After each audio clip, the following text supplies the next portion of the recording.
Right now, after months of waiting, evidence in 3 shootings involving federal agents in Minneapolis is in the hands of state prosecutors. The Hennepin County Attorney's Office says the federal government has now turned over all the evidence in the shootings of Renee Good, Alex Preddy, and Julio Sosa Solis. Thanks for joining us on air and streaming. I'm Rena Sargenopoulos. That evidence now includes everything from video footage to analysis of Renee Good's car.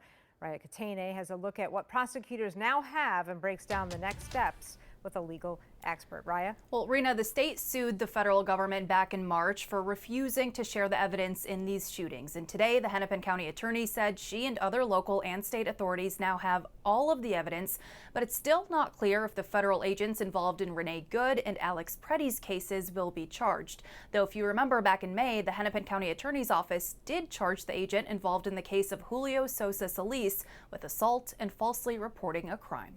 In what she calls a step toward normalcy. This is what this really is. Hennepin County's attorney says the Justice Department is now sharing evidence with state and local authorities into the shootings of Renee Good, Alex Preddy, and Julio Sosa Solis by federal agents in January. We are committed to seeing this through, to making a decision and being transparent about it, no matter where the evidence takes us. Mary Moriarty says the state, her office, and the Minnesota Bureau of Criminal Apprehension now have access to hours of videos, statements, and body cam footage, which the federal government had previously refused to share. I guess we could sort of say better late than never. Amy Sweezy is a professor at the University of Minnesota Law School who says this evidence, including Renee Good's car, which is now in the hands of the BCA, is crucial for the state to complete a full and thorough investigation. That car is, for all practical purposes, a crime scene.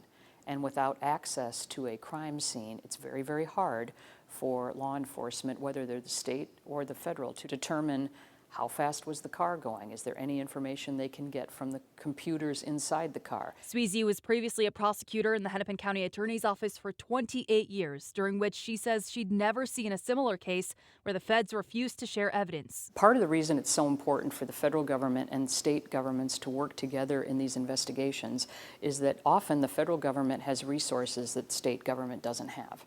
On the other hand, the local law enforcements know the area. They know people involved. Based on what you've seen, is there a likelihood, do you think, that the agents involved would be charged in this? I can't say that based on what I have seen. The amount of public information about the cases, while there's been video and a lot of discussion about it, there is going to be absolutely very significant amount of other evidence. Evidence she says will take time to get through, but that should get the investigations back on track. This is the way it always should have been.